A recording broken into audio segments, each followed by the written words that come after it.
After watching this video, you'll know the abilities of every champion in set 14 CYBERCITY. I'ma do it faster than you can say. Okay, let's go. First up, Anima Squad, starting with Seraphine. Seraphine sends a sound wave through her target, dealing magic damage that slightly reduces based on how many enemies it passes through. The more enemies it hits, the less damage it does, making positioning important. Next up, Silas. Silas gets a boost on his max health and damages his target. If his target dies, he gains even more health, helping him scale in fights. He's great for soaking up damage and growing stronger as combat goes on. Illaoi heals herself and slams the ground, damaging her target and nearby enemies. The enemies that she hit lose magic resist permanently for the fight. She's a good frontliner that weakens the enemy's defenses. Alright, going to Vayne. Vayne rapidly fires 3 attacks at her targets. The final shot hits hardest, dealing big true damage. She thrives on fast attacks and shredding through the enemy tanks. Next up, Cat. Yuumi builds mana over time and fires bouncing magic missiles. They mark 2 enemies and deal bonus damage if already marked. Her consistent poke and mark system help chip away at the enemy's frontline. Continuing with Leona, she enhances her durability and calls down a solar blast on the biggest enemy clump. It stuns in the center and causes allies to deal bonus magic damage. She's perfect for crowd control and enabling magical burst. Going to Xayah. Xayah impales feathers into her target, dealing heavy physical damage. When the target dies, the feathers fly towards nearby enemies, continuing the assault. She's deadly in cleanup and high burst situations. Last up, Bunny Girl. Aurora swaps places with a bench ally and boosts their attack speed. She then teleports into a line of enemies, dealing huge area damage. Aurora is flexible and capable of surprise burst attacks. Going to the second origin, Boombots. Starting off with Kog'Maw. Kog'Maw gains attack speed for 5 seconds. His attacks also deal bonus physical damage, letting him shred targets fast. He's a simple but deadly backline threat. Skarner shields himself and charges up a missile. When the shield ends, he hurls it at a group of enemies, damaging the center heavily. His defense turns into a powerful offensive strike. My boy Fiddly Diddly tethers to the nearest 3 enemies, dealing damage and healing himself. These tethers also reduce enemy magic resist. He's strong in sustained fights with heavy area pressure. My favorite big boy Cho'Gath unleashes a cone-shaped sound blast, dealing huge damage and growing in size. Each cast makes him larger and buffs future screams. That's so beautiful. He's a scaling threat that becomes monstrous late game. Talking about monstrous, Urgot locks into the lowest health enemy and fires rockets with each attack. When that enemy drops low, he reels them in and executes them. He's a lethal finisher with high single target pressure. Next up, Cyberboss. Now, Cyberboss is an interesting origin because it enhances your strongest Cyberboss's abilities. If you get 4 Cyberbosses, everyone's abilities will be enhanced. Poppy throws her buckler at the farthest enemy, dealing damage and gaining a shield. With her upgrade, she also hits enemies around the target. She's a tanky backline disruptor with surprising reach. Going to my biggest small boy, Veigar nukes his targets and dealing bonus true damage depending on star levels. If upgraded, he splashes extra damage to nearby foes. He punishes same star or lower star enemies with brutal efficiency. My boy Ziggs throws a bomb in a plus shape, damaging clustered enemies. His upgrade expands the hit area into an entire row and column, adding more widespread mayhem. Ideal for spreading chaos in enemy formations. Last up, Kabuko. Kabuko deals bonus damage passively and gains massive buffs when low on health. His active slams an enemy and knocks up surrounding enemies. With his upgrade, he knocks up an even larger area and dishes out devastating damage. Let's keep up the pace with Cypher. Vi shields herself briefly and slams the target with her next attack. It's simple but strong protection and frontline damage. Great for initiating or surviving bursts. My French girl LeBlanc sends alternating magic spikes between enemies, increasing with each cast. It's a bouncing spell that stacks up over time. She's excellent at consistent chip damage across the enemy team.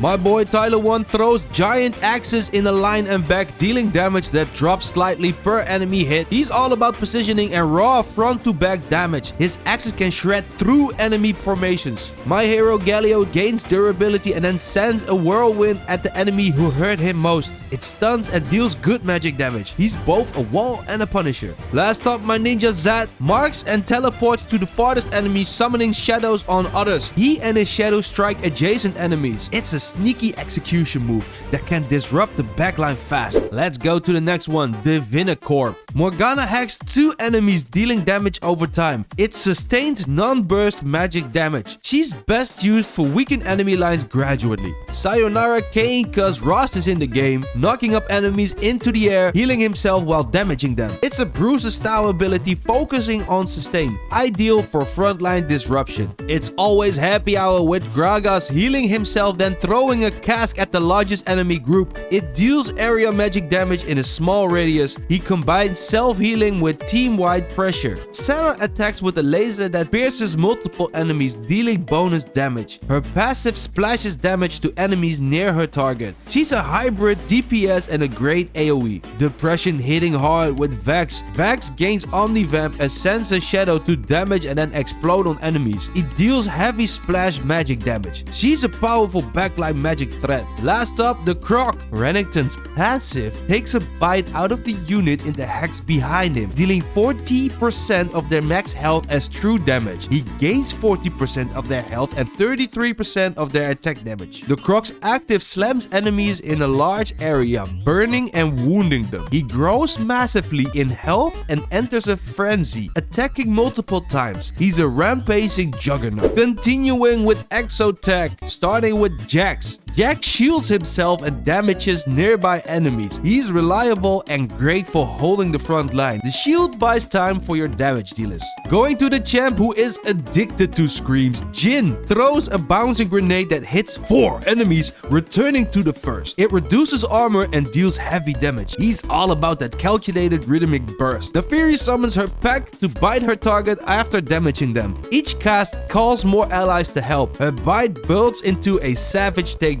Going to Brazil with Mordekaiser. Mordekaiser shields himself and slams through enemies in a line. The slam stuns and deals massive damage. He controls the board with frontline power and crowd control. Varus chains damage through multiple targets, stunning them. He links the chain to nearby enemies for more magic damage. He excels at spreading CC across the fight. Sejuani tosses an EMP that explodes after a short delay, stunning and damaging a large area. Her passive boosts her resistances. She's a durable disruptor, perfect for initiating. Last up, Zeri. Zeri dashes and leaves behind an echo or an after image that attacks enemies. The echo mimics her attacks and scales with duration. She's hard to catch and dishes out persistent DPS. Coming up, Golden Ox. You cannot milk those because Alistar passively reduces damage and stuns his target with a headbutt. It's a simple but effective way to protect your team. His stun locks down threats reliably. Graves fires a shotgun cone and dashes in for empowered buckshots. His attacks are explosive and hit in wide arcs, perfect for blowing up clumped enemies.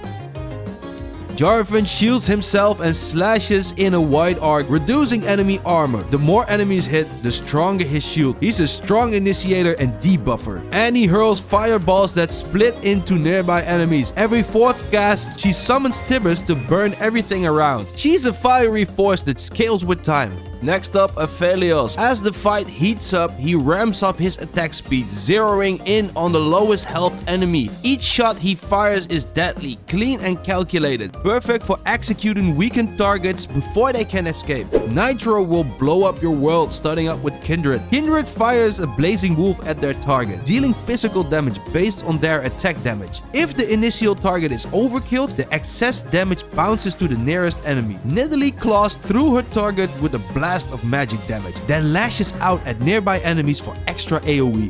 She heals herself based on how many enemies she hit. On casting, Shyvana enters a permanent empowered state, healing every second and burning nearby enemies. She gains bonus max health and increasing damage over time. Elise blasts her main target with 4 lasers, then splits 4 more lasers between nearby enemies. Each laser deals magic damage and permanently reduces magic resist. It's demon time with Streetdemon. Mundo doing what he pleases. When he casts, he heals a chunk of health and smashes his target with physical damage, scaling with his stats. Zyra stuns her primary target with a large vine strike, then sends a smaller vine to another enemy for extra damage. When activated, Echo dashes in, dealing a blast of magic damage to his target while healing himself for a large chunk. Our second kitty cat in the game, Rengar, leaps to the lowest health enemy in range, dealing a massive physical hit and then following up with 2 more strikes. He heals on cast and increases leap range with each use. Rengar is a high-risk, high-reward assassin that can clean up fights if protected. Jinx fires rockets randomly around the target, dealing physical damage with each one. Each cast adds another rocket to the mix, increasing chaos. Neeko shields herself and creates an expansive zone that explodes 3 times, dealing magic damage. The final explosion chills enemies, slowing them down. Brand throws a fiery paint bomb at the largest group of enemies, hitting the area with big magic damage and splashing to nearby foes. The damage ramps up hard at later levels. Samira dashes into range and fires a stylish bullet storm at nearby enemies, shredding armor and dealing distance scaled damage. She becomes unstoppable during her ability and dashes back to safety after. With Omni-Vamp built in, she thrives mid-fight when protected. Now Syndicate is interesting because the origin affects the skills. With this origin, you can choose a Kingpin who will get enhanced abilities when chosen, and it works like this.